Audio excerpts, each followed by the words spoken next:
Hello. This is Crow's Nest once again. This is me, Snack. I'm joined by Frog Slicer. Say hello. Hey guys, what's up? And we both are going to try and sell you on Edison format. Maybe if you haven't tried out old formats or you haven't tried out Edison specifically, you're wondering what the big hullabaloo is all about. I'm going to explain what I really like about it, why I enjoy playing it, and maybe give a few comparisons to modern. I've played a couple of modern formats myself too, and just why some of the Yuki boomers are always saying, "Oh, I miss old Yu-Gi-Oh." I want to play when it was good. Well, we're gonna tell you why it's good. True. Okay, so let's see. Number one is nostalgia, I think. This one's kind of obvious. A lot of people just they enjoy things when they were kids. But I'm gonna go deeper into that. So in fact, this is true for Frog Sizer. You played at the time, right? Yeah, that's right. This is basically the only time I really played. But I really enjoyed it, and that's why I came back. Yeah, a lot of people have fond memories. They remember playing Light Sworn, Gladiator Beasts, like a lot of these like iconic decks that are just like Yeah, exactly. you can actually play Light Sworns to some extent in current, but it's like not really. It's like a Light Sworn splash. But all these like Yeah, it's decks, interesting yeah, because in other years, like even immediately before, like Gladiator Beasts were pretty popular before Edison. But as long as Gladiator Beasts, Black Wings, and Lights One existed, they were like these poster childs, and there was never really a time where one wasn't way more dominant than the others. Like in 2009, Lights One was way better than the other two. yeah, Here, I mean, yeah, Glads are probably the worst of the three, but if that's like your pet deck, Edison, you can definitely make it work for any of the three. right. And Black Wings are really, really strong in Edison. They're also strong Yeah. in what's known as Dark Strike format. But that Yeah. deck, we don't talk about that. It's like oppressively strong enough. So yeah, the other reason that I think people enjoy these older formats is that they get to use cards from the anime, so they get to feel like Yukimoto or Jaden Yuki, and they're playing like I don't know, Blue Eyes White Dragon and stuff, which there is a meta deck in Edison that uses Blue Eyes and stuff like that. And people just love playing cards from the anime, even like the spell cards like Mystical Space Typhoon, which I have featured here, that were used in the anime. People like to, they get some enjoyment out Yeah. of that.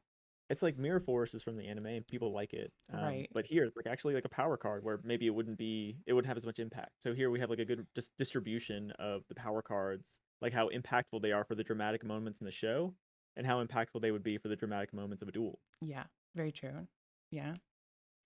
Um, and this is actually sort of what I was talking about. Like I played like just on the like what would be considered playground Yu-Gi-Oh with my brother for many years, and like when coming back to Yu-Gi-Oh, like if you get into modern, you have to learn all new cards. Like you have to know how to play around Nibiru. You have to know what Dark Ruler No More does. All these new cards that are like these super powerful blowout cards.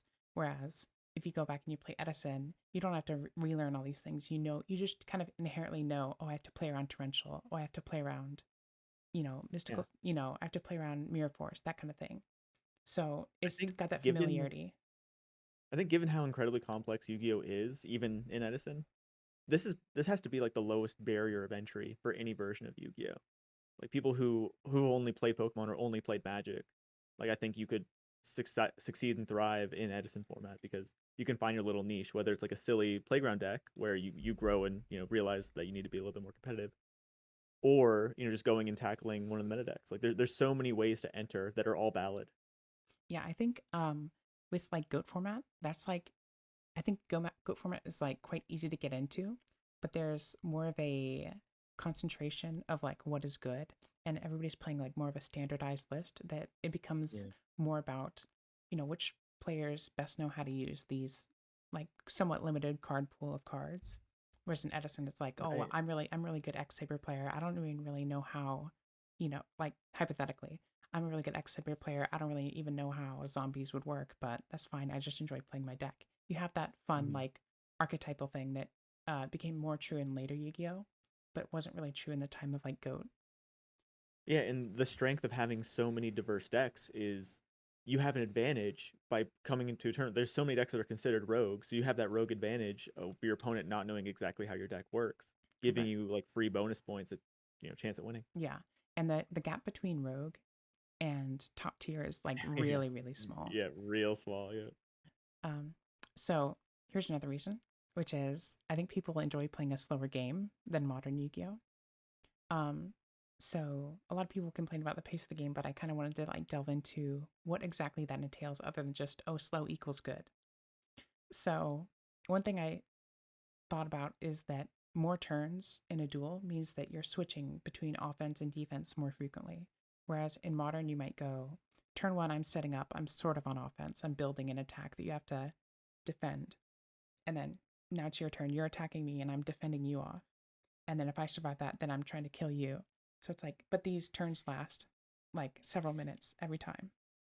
Whereas in Edison, it's like you'll often just go like normal summon this card, get the effect, maybe you'll special something else, battle phase, set something in main phase two, end phase. Like that's like the whole turn. And you're swapping back and forth between who's on the attack and who's on the defense. And it feels more back and forth. Even if somebody is has the upper hand for most of the time, you still have moments where you're, sort of going back and forth and they're on the defensive even though they're in a good position. yeah. There's so much opportunity to make like meaningful decisions, and the way I like to look at it is it's like you're cultivating a game where like in other versions of Yu-Gi-Oh or maybe even more combo oriented games, uh you have you're the one steering the car, and depending on how many mistakes you make is how well it went, or how lucky you got. But here it's like you're making a decision that could affect 2 or 3 turns down the line, and you kind of have to like make the call about what you're playing around. So there's so many different ways you make a decision, and it's not immediately apparent what the consequence of it was, and Yeah. that shows itself as this back and forth for sure. Yeah, like something one example of like in a deck that I play with like plants a lot. And so I'll go like it's a genuine decision for me. Uh like if the best play is for me to go from Lone Fire into Dandelion, I have to make the decision. Do I want to go Lone Fire, Dandy and tribute them both off, get them in the grave, and set up for like an Avarice and just thin my deck a little bit and leave a Dandy on the field, maybe for a Caius or a Synchro play. But if I do that, then I'm leaving Titania on the deck with no way to summon With her. no, yeah, Yeah. exactly. Or I can go just Lone Fire straight into Dandy, and then I still have the chance of drawing that Lone Fire later on. And it's just like things you have to think about with like, how am I setting up my deck? What do I want to do? So, Because you're gonna get it. Like you're gonna see 15 cards that game. exactly. Yeah. I talk about that later in this presentation. So, this is something that I really like about slower Yu Gi Oh! Is that it being slower means you have more chance to make reads. So like if somebody sets a card in modern Yu-Gi-Oh, they're probably activating it on the next turn. But Yeah, exactly. in this game, you have like multiple turns. It can sit on the field for several turns, and you're like, okay, and you can sort of like by process of elimination figure out what it is. Because okay, I summoned something with 1500 or more attack. It's not bottomless. I attacked when you had something to protect, so it's not Mirror Force. And it's like, okay, so maybe it's Solemn, maybe it's Royal Oppression. You can sort of figure out what set cards are when it's Yeah, and you slowed. have the time to fish it out. Exactly. Exactly, yeah. You're not Whereas just headbutting everything. you're not just playing through back row. The back row is really, really impactful in this format. So you normally can't just afford to say, I don't care whatever it is. I'm just gonna keep. I have more threats than you have answers. In this format, people generally have more answers than you have threats. Yeah, exactly. Like that's the benefit of a slow format is traps are an integral part of the core three of the game, monster spells and traps. But in more refined versions of Yu-Gi-Oh, more perfect versions, I guess, you have less and less need for traps. But here, like the value of traps is exposing the weakness of how imperfect all the spell and monster synergies are. Right. So having an opportunity to actually use like generic removal in any deck is really good. Yeah. And I know that some like modern theory will tell you that Mirror Force is bad.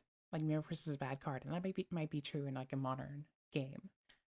Because I think Patrick Hoban said something like traps can't attack for game, which is very, very true.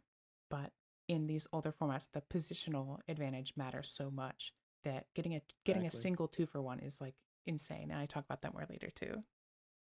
Um, here's something which I think is like a subtle thing, which is that even if you draw poorly, like even if your opening 5 or 6 really is completely countered by their opening 6, it takes multiple turns to play that out. And just going through the motions of what feels like playing a game is less psychologically frustrating than your opponent just building a board and like you just know from turn 1 that you can't do anything. That's it. Yeah. Yeah.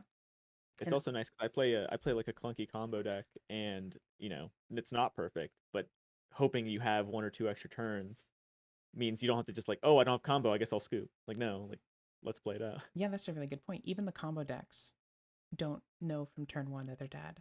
Whereas in modern Yu-Gi-Oh, especially with like access code and everything, most decks can just kill you. If you give them a turn on an open board with no interruptions, you're just dead. You have no chance.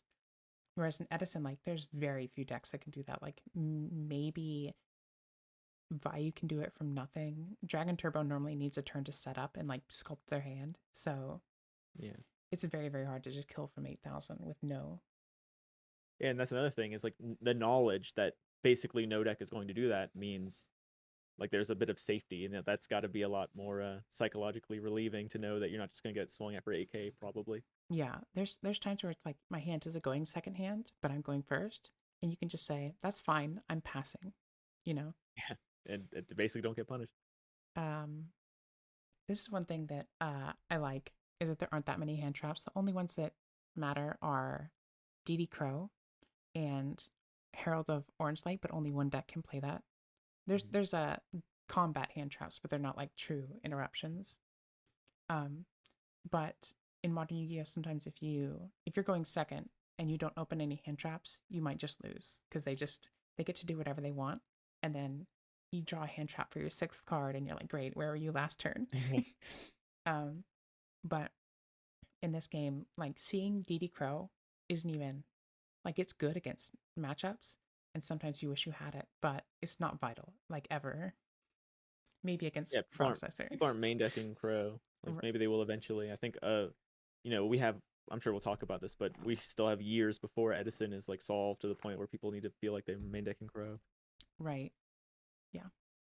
Um, and this is something I like is that the powerful limited cards are less frustrating to see because they normally have many turns to draw them. So like it's more frustrating to see um called by the grave in the first 5 cards of your opponent than it is to see like brain Like control brain control in the in top 10. yeah, in the top 15 or Yeah. something like that. Like they're gonna draw the limited cards. So Right, it's just which one. Yeah. right, you just have to play around them. You have to know that they're going to see their limited cards. Whereas in Mono Yu-Gi-Oh, it's like, well, I got to see this card that was 5th in my deck, and maybe it was 7th in yours, but it doesn't matter. Like you're never going to see that card, And that's that back and forth you were talking about. Yeah. right? So this is something I really like, is that Oh, same. um, setting cards, especially monsters, is like such a Yu-Gi-Oh thing. Like going back, this is another thing. Like going back to the anime, like oh, I set one card face down and I end my turn, right? Like that's just like I don't know. There's something really enjoyable about how unique that is to Yu-Gi-Oh. That hidden information, and like setting traps and all this stuff. You have all these cards that are on the field and they're face down. And in Edison format, you have cards like Super Nimble Mega Hamster, which is pictured here, or Raiko, or Snowman Eater. All these cards that are like genuinely threatening to set face down because then your opponent is afraid to commit things to the board and all this stuff, and they have to clear them. Um, or even like in zombies, you can just set a goblin zombie, and if they don't deal with it, if they just let you And they leave, combo. yeah, if they let you leave that zombie on the board next turn, you flip it up and you're summoning Deep Sea Diva, and they're dead. Or X Sabers, if you let them get 2 X Sabers on the board, they can set like an Emmer's Blade. They run over it, they still get one. Anyways, Right. I think setting monsters is a very cool aspect of Yu-Gi-Oh, whereas in modern, you're almost always summoning. Yeah, it definitely scratches an itch for me because like I like to make puzzle boxes. So setting a Raiko with 2 face down, there's so much opportunity for my opponent to do that wrong. And Raiko's, measurably a good card for our format.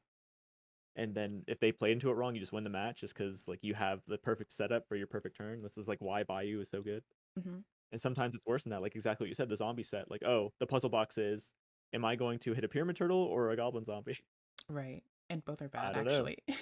Yeah, um, exactly. Yeah. um, and the other thing is like that you have that classic play, which is like activate charge, mill three, add Raikou to your hand, and then set something like Set hamster. something else. Yeah. Yeah. Set a Sangan. So you give them the knowledge that you have a Raikou in your hand, and then you set like a hamster, so they run into it with like The I don't, wrong thing. yeah, like a Sangan or something. Because they're like, oh, Right. you have to destroy my Sangan. No, you're taking 800 damage, and I'm summoning another Raikou. And I'm gonna blow up your back row and then Caius your Sangan or something. Right. Yeah, exactly. So set cards are super strong.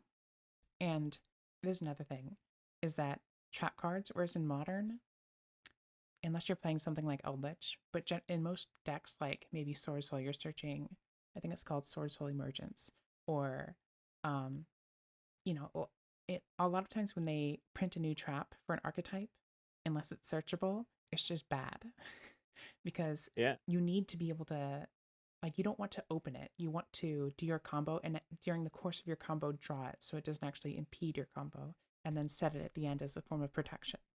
Whereas in this format, you can draw a card on turn 4 and it's a trap, and that's actually good. Like you're like, oh Yeah. great, I just drew Phoenix Wing Wind Blast. That's exactly what I needed. Yeah. You're playing more of a ratios game than anything. Like you Right, just want an even distribution, even spread. right, Where in the other one, it's just like, yeah, everything's a garnet. Get out of my way. right. It's just not you only play like one of each of like the archetypical trap. Because it's not meant to be drawn, it's meant to be searched. Right. Um, yeah, I like this too because like this goes back to the hand trap thing, where in modern you just kind of have to guess what they might have in their hand, whereas or like you have to guess that they even have any interruption. Like you might play around Nibiru and they didn't have any hand traps in their whole hand, whereas in Edison it's like okay, the set two there's I have to imagine there being 2 points of interaction. If they set one, it's like, okay, I just have to go fight through this one piece of interaction so I can get aggressive because I have Solemn and no matter what it is, I'm stopping it. So I like that. Yeah. I like that actually putting traps face down gives you an idea of what might be coming, and it gives you also a way of interacting with it where you can't interact with things in the hand as much, but you can like MST a set trap or heavy storm.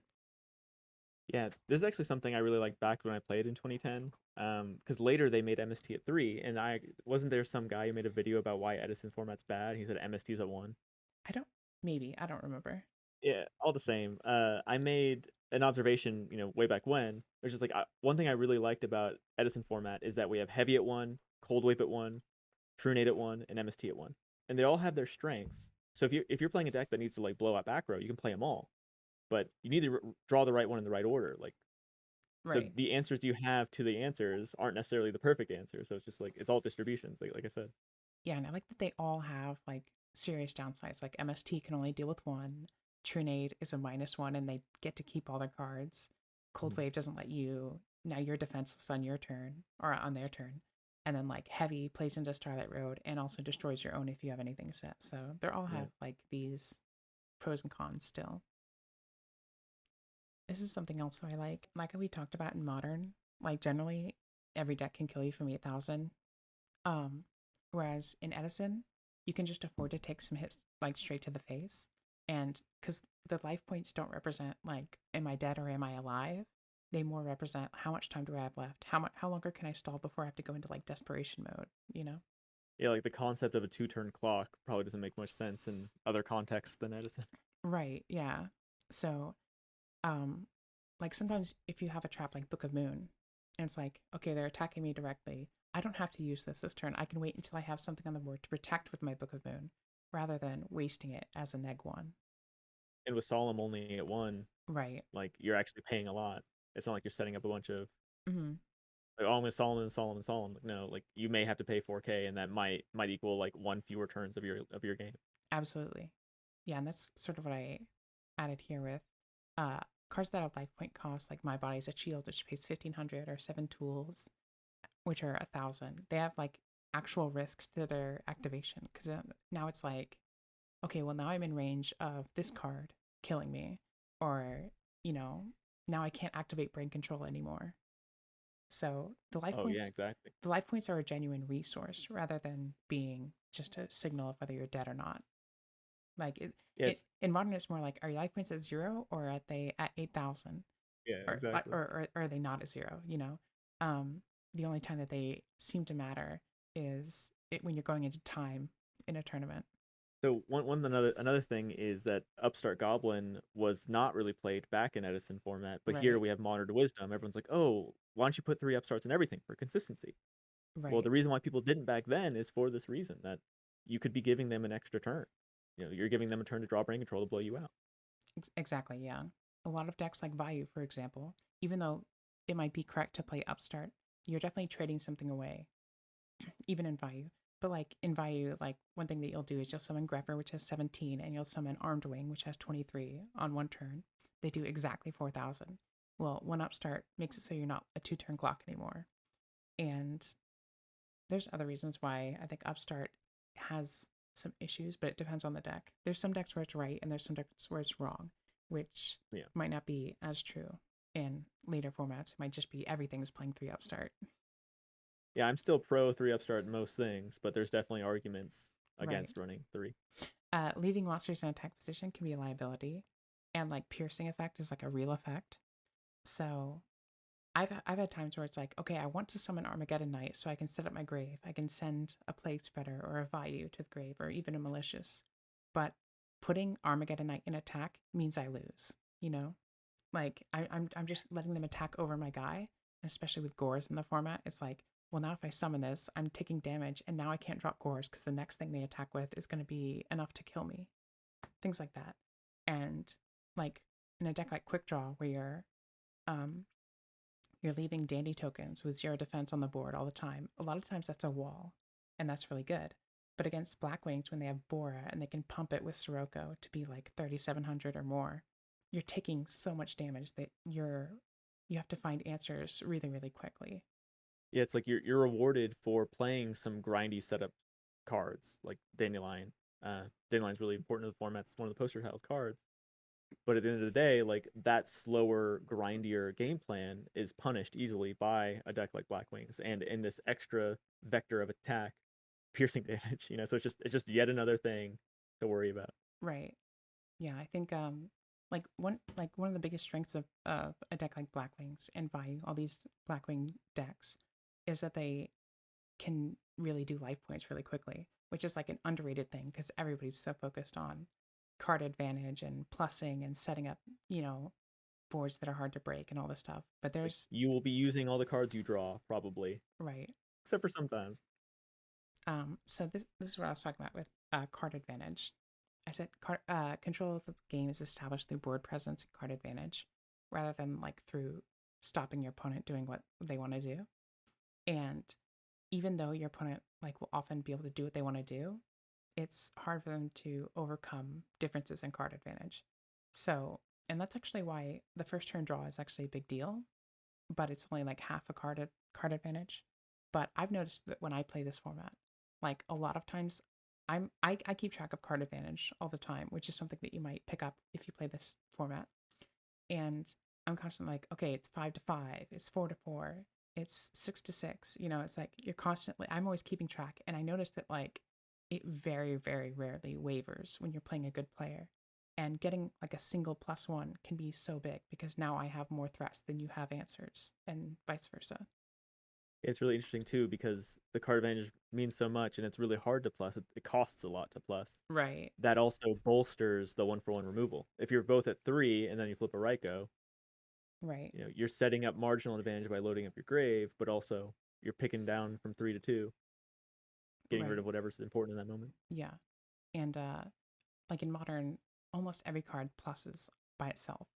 So you have cards, like these starter cards that's like, okay, you can special summon this and then it adds to hand, and then this card, when it special summons itself, if this, and then it summons something from the grave, you have like everything seems to plus in modern so that you can keep going further and further with your combo. Whereas in Edison, a card like Stratos, which is limited, is like insane. It's one of the best cards in the format just because you get to search out a card for free on a normal summon. Yeah, and that thing has a follow up because Right. gadgets aren't quite on that level just because they plus. Right. And But they're still Machina, very good. Yeah. Like being able to search exactly. out a boss monster every time you normal summon, or with Volcanic, searching out Blaze Accelerator and Yep, exactly. being able to get it from grave. These cards are really, really strong, and they're some of the best starters in the format, just because they plus. And that's why, is because plussing is such a huge deal. And I also think that it makes cards like Mirror Force, Heavy, Torrential, like really, really, really impactful. Um, which, because as we talked about before, like getting one Torrential where you plus, like maybe I have a set Sengen, and then you summon a monster into my boards. Now you have two. If I flip that, that's a plus for me because the Sengen replaces itself, and then I'm taking out two of your cards. And that is like a huge, huge play in Edison, even though it seems kind of small. And it rewards players who don't just like kind of throw caution to the Ignore. wind. Yeah, because sometimes you throw caution to the wind and you say, Mirror He Force. ain't got it. Yeah, Mirror Force isn't real. Heavy Storm isn't real. These cards aren't real because they're only a one, right? But you get blown out by one and you just lose. Like a single one of those, it's so hard to come back from because now you're down one or two cards, and that's enormous. Um, and sometimes it's correct to say to ignore them because it's like, look, I lose whether you have it or not. So, or I lose if you have it anyway. So I might as well like take the risk and, go for it. But, generally you get rewarded for playing more conservatively and playing around these blowout cards. Yeah, I used to always this is yet another example of how I used to think. But I used to say like Yu-Gi-Oh is really great because you have to decide, am I going to play around Mirror Force or am I going to play around Torrential? Mm-hmm. And I feel like that communicated a lot. It's just like they're both going to blow you out, and you have to pick one. You can't really play around both. Sometimes you can. I mean, Yeah. depends. But Yeah. And it's actually, I've played, like, I remember when I was helping Carpath test a deck, there was a point where he had, like, all of his traps were discard traps, which target one. Like, so he had 3 Wing Blast, he had, like, a Trap Dust Shoot, and, like, maybe one other trap. Just, like, the fact that I know you don't have Mirror Force means that I get to play completely into it. I'm not ever synchroing, right? I'm never consolidating my cards into one because now I can be targeted. You can go one for one with me. But if I play wide, to use a Magic the Gathering term, you can't punish me because you don't have Torrential, you don't have Mirror Force. So I can just overwhelm you and you have no way of responding. yeah, that's actually kind of why Rognak's Hero Frog deck did so well that one tournament, the one that Cameron did topped with as well. Mm-hmm. Just because everyone was expecting, oh, it's frogs, no interaction. Everything's going to be removal. So I'm going to commit the biggest thing I can and just play around Monarchs. But that deck had 7 points of interaction, which was unusual for a frog deck. Right, and it had Mirror It Force just too, blindsided everyone. Yeah, which yeah. which people don't expect unchainable traps and frogs because of the treeborn thing. Here's something else that I like. The battle phase like really, really, really matters. Whereas in modern, you like it feels like you do a lot of your like you break down their board before the battle phase most of the time. You're like negating something so that it's not doing anything. Sometimes you're just outright removing it, banishing it, bouncing it. But in Edison, like probably the main form of removal is just by running things over. And Yeah, I mean, the difference between an 1800 attack monster and a 1900 attack monster in Edison is huge because that's absolutely that's removal. right. Yeah, those cards that we mentioned, Stratos and Gearframe, are only 1800, whereas a card like Volcanic Rocket or Alias are 1900, or what would be another one? Thunder King Ryo. These cards are like really strong, and the 1900 really, really matters. Like one thing that's really strong about Black Wings is like they generally have like high attack, so you can just like turn after turn, you're running over whatever they put down, and it's just like they're kind of like fighting to stay alive. They're like putting anything out to stop you and trying to hoping that whatever they put down can somehow replace itself, whether it's Raiko popping something that you have or Sengen floating into something else. Because if they have to put something down that doesn't have some kind of removal effect or searching effect, then they're just losing a card. And now they're down even further. And this is why Cyber Dragon is the most played side deck card because not only is it removal because it has 2100 attack and it summons itself for free without using your normal, but also just sitting on a 2100 attack monster is protection. They have to commit cards to get over something like that. Right. That's absolutely true. And like you can just side Sidra into something like Gladiator Beasts, and suddenly they have a really hard time because they do a lot of they need to run things over. Um, and this is something else we talked about, where the attack and defense stats are super important. And I think Snowman Eater and Android, Magical Android, are like two really Yeah. really poster childs for this. Where I think if Snowman Eater had 1800, or especially if it had 1700, it might not see like any play. But the fact that it's so hard for decks to get over without doing something out of the extra deck or tributing something, they have to kind of go neg before they can run it over. Um, or for Android being able to crash with a Monarch or being able to run over Armed Wing. These are like really, really, really important Yeah. On a interactions. normal summon with Diva. Right. There's lots of like Cat or Diva Like, can just yep. automatically make Magical Android. And that's Yeah, like, it's interesting, like, because those cards have effects. Like Magical Android, the life gain isn't that big a deal, but Snowman Eater, he's hard removal, and if he stays, then all of a sudden you have tribute fodder or synchro fodder, right, or you're just setting up for Miracle later. And Hydro Pump and I, like, we're the two combo players of the format, and we've emphasized the benefit of simply having a 2K defense monster. Like that just buys you a turn in a lot of situations. Sometimes it locks down the game for multiple turns. right. And that's something that like lots of decks have a really hard time with, like Hero Beat, which this is the poster child for. Like it's very hard, especially for Snowman Eater. Like they can't even honest over a Snowman Eater, or fairies. They have the same thing. They have to hard draw a DD War Lady to be able to get over like a Gravekeeper Spy or something. So just having something with a big defense is like, or Ancient Fairy Dragon is another really popular one where you can just sit on Ancient Fairy Dragon in defense and decks will have a really hard time. Just Yeah, it's basically a Spirit Reaper. Like right. it's basically indestructible. Mm-hmm. And here's another thing that I know a lot of modern players do not enjoy, and that's Floodgates. You have cards like Ravelry, Anti-Spell. Um, Even now, Oppression is not relevant in modern, but it is legal at 2 in Edison. But it's pretty rare for these Floodgates to win a game on their own. Um, Whereas in modern, you can like flip Anti-Spell and it's okay, now my entire deck does nothing, you know? Yeah, the place of Floodgates and Edison is really interesting because they have to have synergy with the deck. They're not just like these end all be all. It's not like your engine is so strong you can include the Floodgate to protect it after you've established a board. Like here, you only run Oppression and Blackwings and Bayou because the cards in your deck can just like ignore it. Right, And Skill Drain, same thing. Like zombies, they don't even main Skill Drain, but they could, and right. It it's like, because your deck ignores it. right. Like Skill Drain is a really good example because it's like, okay, well, my deck gets all its effects in the graveyard. So I can deal with Skill Drain being on the board, you know? Um, but another thing that's like I think a reason for why the floodgates aren't as crazy is because you have so much removal. Like every deck plays some form of removal, like really really generic removal. And so you have cards like Ryko or Caius or Phoenix Wingman Blast that can just deal with these floodgates. And so unlike in modern where like a lot of times people won't main deck any kind of like back row interaction at all, um in Edison everybody's playing removal that can target monsters or traps or spells or whatever.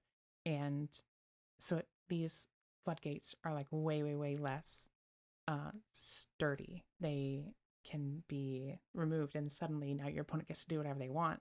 And that card that you just invested didn't do anything. You went neg essentially by putting it on the board, and it didn't actually deal with anything. Here's another thing that I really like is that um, I feel like in modern Yu-Gi-Oh you have decks that generally like if I'm putting a monster in this deck, what is it? Is it a starter? Is it an extender? Is it like a finisher? What is this? Is it a utility one of? Like what am I doing with this card? Why is it in this deck? Where's its role in the combo? All this kind of stuff. Whereas in Edison, you can just say, "Oh, here's a good card. I think it's good in this meta. I'm putting it in my deck." You know, you have cards like Grand Mole or Thunder King that I used as examples. Like, I think that it's cool that when you're building a deck, you can inject some of your own like personality into it. Like, oh, I think having, you know, Grand Mole in this deck is really strong, or I think having Spirit Reaper in this deck is really strong. So I think that's really cool. Yeah, tech is huge because like for example, my last match I lost in the big tournament we were just in is because I was expecting my opponents to be running deep prisons because Blackwing typically runs two or three, and he had zero. So the tech choices he had as the opportunity cost me that game.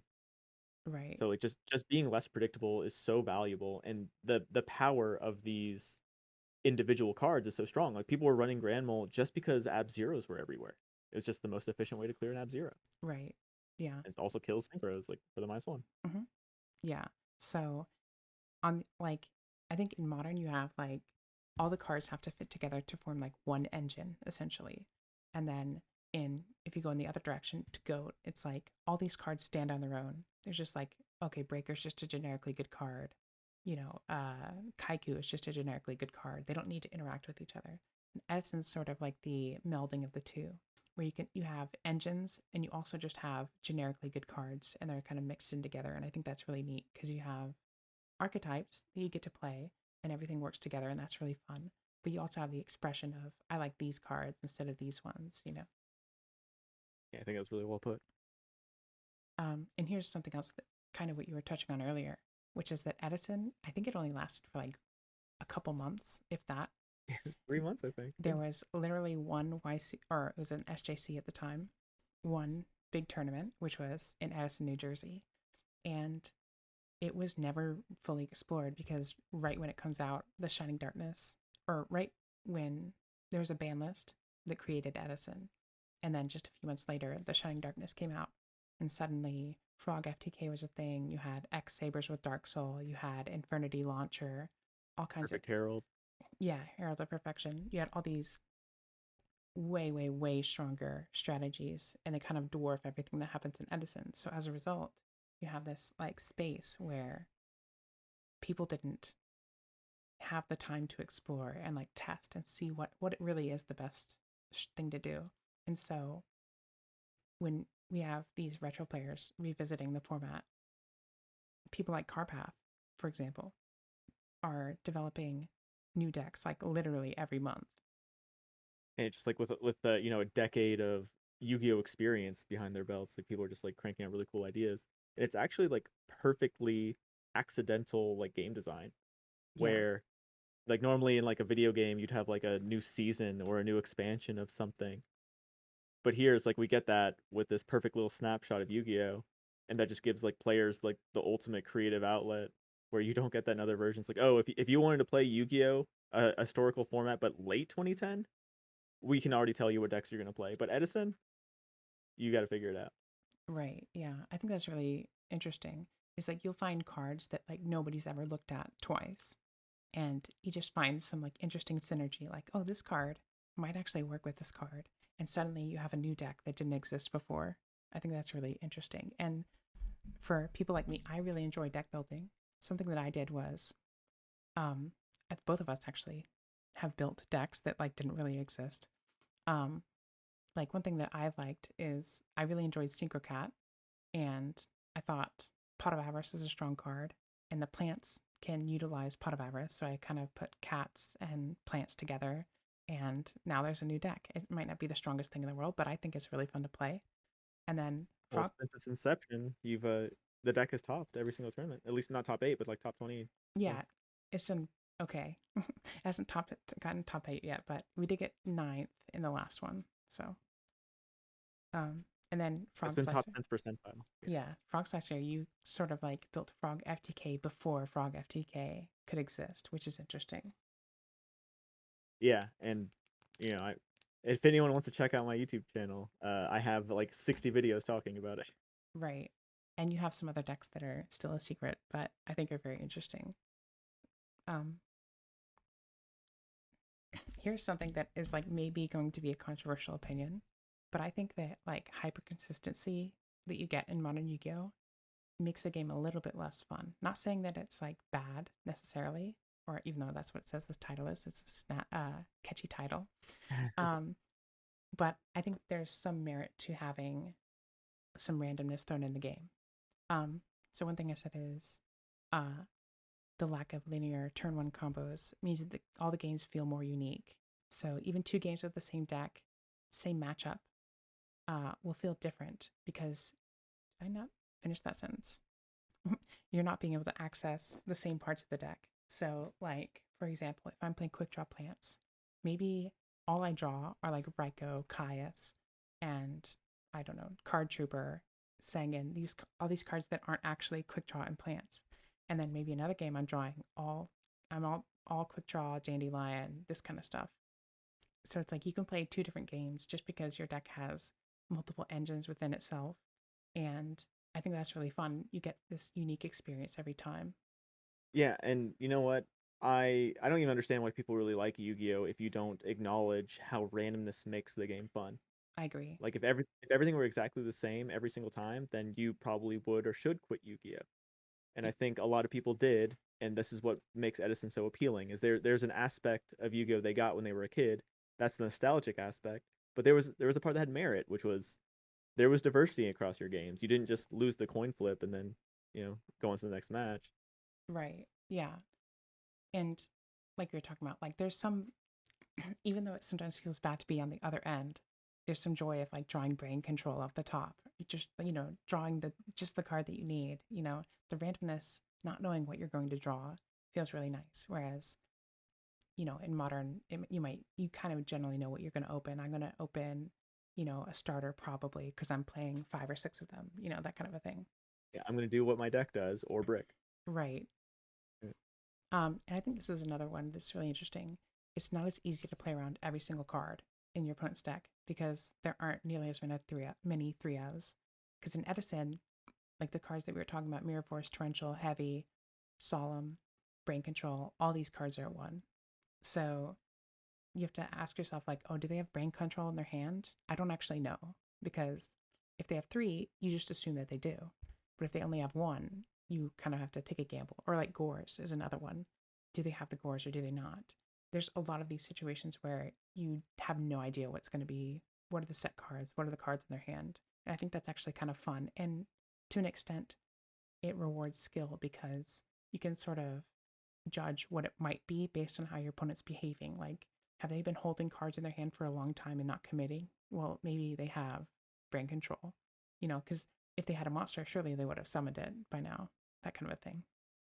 Yeah, and it's really interesting too because it's not just like tells like that because that is definitely an avenue of skilled players to exploit, but also just like consistency. Like you can't really make a tell when you're setting a Mirror Force or a Torrential or a Solemn, but you kind of can. Yeah. Like did they summon an Armageddonite? Maybe they have a deep prison. Mm.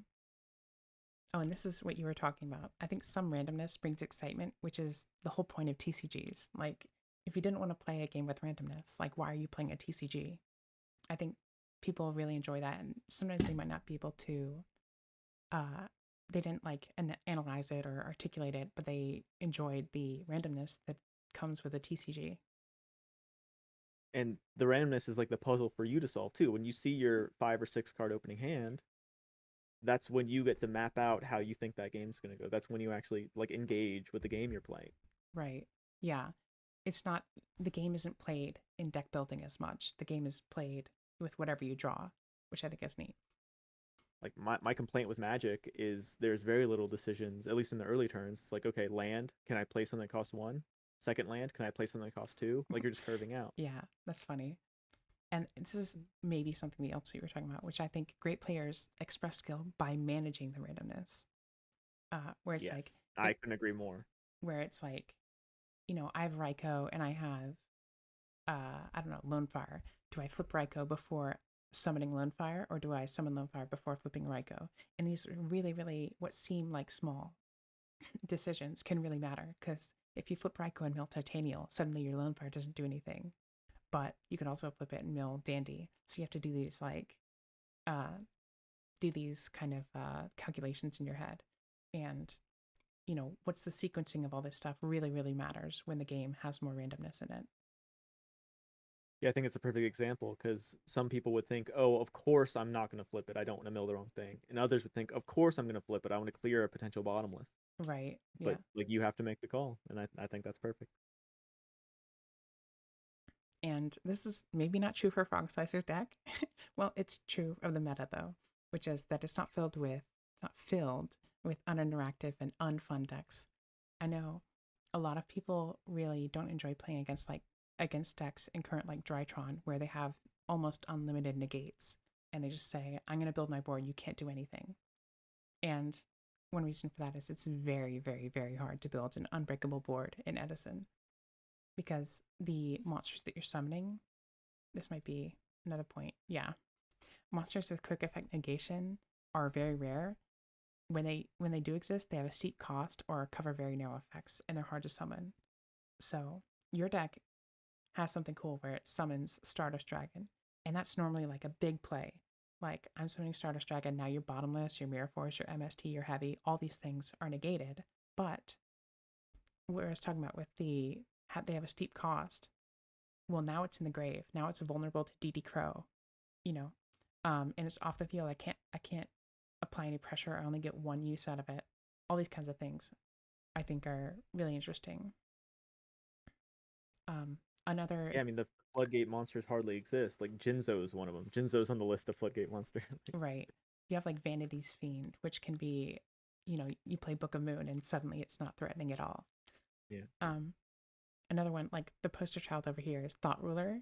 Like its effect always seems like more impressive than it really is in practice because you'll summon it and it's like, okay, well now you can't hit me with Deep Prison, Brain Control, or Phoenix Wing Wind Blast. And that's really strong. You pay 1,000 life points and it can't target that specific card. And 2,700 attacks. Big. Right. But it's still weak to Icarus attack. It's still weak to something like Blaze Accelerator, which you wouldn't expect. And a lot of the And the times, obvious stuff like Caius. Yeah. yeah, it still was weak to Raikou and Caius and these things. And that's like, or Titanial, the cost is you have to tribute a plant. And if you summon her on an empty board, now she's tributing herself and she's just trading one for one with whatever the removal is. So it's very hard to build these boards full of monsters that have negations that are actually going to hold up to whatever somebody does, which means that both players are going to get a chance to do things. Yeah, you can't get too attached to the board you're building or the play you're making to break it.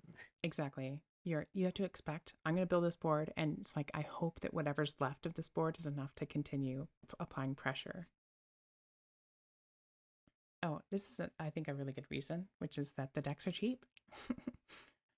um so I have a lot of the decks built for Edison. I just enjoy like collecting them, and like even though it's expensive, Edison cards are like rarely more than like $10. I think Substitute is like one of the most expensive ones because it's only had one printing, which was like 12 years ago, and it's like $12, even though it's like this insanely broken card that'll never be printed again. Yeah, the only things I can think of are Value and Substitute, the 2 level ones. Right, and they're both like around $10. There's maybe Yeah, some exactly. there's maybe some synchros that are like $7 or something like that. So most decks are really cheap. So if you want to play a if you want to play Yu-Gi-Oh at your locals and you don't want your deck to be power crept out and suddenly all the money you invested isn't worth anything, you can play Edison and your deck will be like maybe $100, maybe a little bit more, and you get to play it forever. And Yeah. In 10 years, you'll still be playing with your grandkids. right. And whereas in modern, like $100 is the cost of one staple. So this is another thing that I really like is that All synchros, man. Konami has been reprinting Edison staples with like almost every new product. So we got like Prodigy was released recently. This card Chimera Tech Fortress used to be $5 and they reprinted it. Now it's like 30 cents maybe. They did the same with there's another reprint that we got that was pretty Armory Arm and Mistworm were two more that were Cool. like really expensive and they reprinted them. So it seems Yeah, like I bought like 10 fossil dinas for like 30 cents or something. yeah, it seems like Konami is sort of supporting Edison. So it's like it's only getting cheaper to play, which is nice. Well, people are buying up cards, but the cards, You can only do so much with cheap commons and yeah. low rarity stuff. Yeah, there's another one. Most decks have a lot of cards in common. And once you build, oh, this is what not. I don't mean in common rarity. They have decks that they have cards that they share between decks. So once you build a single Edison deck, every deck after that is going to be cheaper to build because now I have MST, I have Mirror Force, I have Heavy, I have Stardust Dragon, I have Cataster, I have Chimera Tech, all these things that the decks share in common. So once you build one deck, you only have to build like the remainder of the next deck and the remainder of that one. So you can buy multiple decks without having to completely spend everything all over again. Yeah, our rapidly evolving meta, which is engaging, shouldn't actually cost you much money because the cards don't change that much. Right, and that extra deck is more of a toolbox. So it's like this deck can go into these cards in the toolbox more often than these ones, instead of the extra deck being used as a like a combo thing. Like, oh, I need this card so I can summon this card and then link them off into this one. Like they don't they the extra deck monsters are just like, okay, what's best in this circumstance, you know? So because of that, most decks have the extra deck monsters in common. Uh, Another reason I like it is because there's a whole bunch of different decks. So I said that if you enter any significantly large Edison tournament, you might need to be prepared for like 10 or more different decks, which is something that I do. When I'm building a deck, I like before a tournament, I like to sort of have an idea of like, how am I siding against this deck? How am I siding against this deck? And I'll do it for like 10 or more decks, like how I'm siding for them. And like I have a plan for them and I have to know how to play against them. And that's just kind of a testament to how many different decks there are.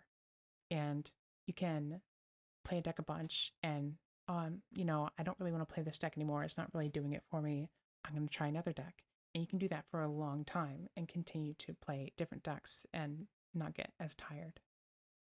If you actually like Edison, I think it's impossible to get bored. Like it's possible to get burnt out going too hard, but there's just too many different avenues to travel for like preparation or just like conceiving, prediction, all this kind of stuff.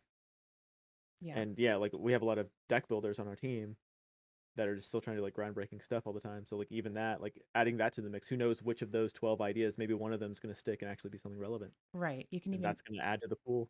You can even say, well, none of these decks are really doing it for me. What if I make my own? You know? Like you can just make your own deck and it can be viable. Um, and so that's something that I think is really nice about Edison. Being a retro format, it might feel like the meta gets like stale, it gets solved. And it's like, okay, well, everybody's just playing Black Wings. That's going to be it forever. But, just a few tournaments ago, it was, oh, well, Hero Frogs are the best deck. So everybody's just going to play that in like 5 years. But, Yeah, before 2 weeks ago, it was a minority opinion that Black Wings was the best deck of the format. A lot of people didn't even think it was that good. So it really just shifting opinions happen all the time because of shifting metagames, right. and And you get to participate in that. for something like Goat, you might have, Chaos Turbo, Warriors, Panda Burn, maybe a little bit of Chaos Control or Goat Control. But those are like the best decks for a long, long time. Like it takes years for these things to rotate or cycle out. Whereas in Edison, it's just like it feels like there's constantly, you Yeah, know, we're in a renaissance. Like yeah, Goat had 10 years to solve itself, and it's still settling. yeah, But here, it's like we're thriving. right. And there's always going to be more than like three decks that you have to worry about. Oh, and something that I like about there being a large variety is that you're not going to run into as much like targeted hate in the sideboard. So, like for a deck like X Sabers, which I have here, like if X Sabers became like this tier 0 deck, I think everybody would start siding Gotham's Emergency Call because it's like a two-sided card. And I think that would be really unfun to play against as an X Saber player. It's like, okay, I have fun in game 1, but then in game 2, they're bringing in these cards that just destroy me, and I just have to hope to dodge them, you know? But there's so many decks in Edison that people can't afford to put these targeted hate cards in their side deck. Everything in the Yeah, side deck has to answer multiple decks. we've seen people overcommit in tournaments to a side deck plan, and then that deck, maybe that deck gets squashed that day, but then like a whole bunch of other decks emerge just because like no one had the side deck answers for them. Right. Yeah, So you it's just can't do it. like maybe you just say, I'm not gonna worry about Light Sworn, and then now you really wish you had your Light Imprisoning for Light Sworn and Fairies, you know? So you just kind of have to, because there's so many different decks, you have to prepare for everything and have generic answers like Smashing Ground, which doesn't even seem like that crazy of a card, but it's just so generic that it handles a lot of decks. So I think that's really interesting. Here's something else I like is that there's all the different decks, they're not just all the same play style. They're not all aggro. They're not all like lockdown control. There's there's probably a deck out there for almost everyone. Yeah, like if you run into a frog player, like odds are you're playing against a control deck. And I don't know how many frog aggro decks are possible, but there are frog combo decks, So Yeah. same thing goes like Blackwings. Oh, is this Blackwings or is this Vayu or is this Blackwing Turbo? And there's a whole bunch of implications to the different varieties. So just seeing certain cards like allows you to play differently. Mm-hmm. And like something that I really enjoy. I enjoy playing these plant decks because I like the sort of the grindy. I'm waiting you out. I'm gonna find the right opportunity to go in and synchro and do my big plays. So, our closing thoughts. Number one, subscribe to this channel for more Edison content. Um, I think hopefully we provided a good pitch for the format. Anything you wanted to talk about, Frog Slicer? No, I'm just super passionate about this. I really think uh whether you play modern Yu-Gi-Oh or if you just heard of Yu-Gi-Oh, like anyone who's a veteran to this game or just now thinking, "Oh, I played Master Duel, maybe I'd play real Yu-Gi-Oh." I highly recommend checking out Edison. Like this is the place to be. Maybe it won't be forever, but right now this is the best version of Yu-Gi-Oh there ever was. Yeah, I think that's a really good point to stress is that this is really like since the pandemic, um, a lot of people wanted to revisit Yu-Gi-Oh in these older formats, and one that gained a ton of popularity is Edison. And so, if you're getting in now, you're sort of getting in at the perfect time. With that, I guess we'll just sign off. I've been Snack. Frog Slicer, do you want to plug your channel? Yeah, I'm Frog Slicer. I have a YouTube channel called Frog Slicer. I talk about one deck like 90% of the time, and the other 10% of the time I have really weird ideas. Thanks for watching if you did, and see you in a later video. Peace out, guys.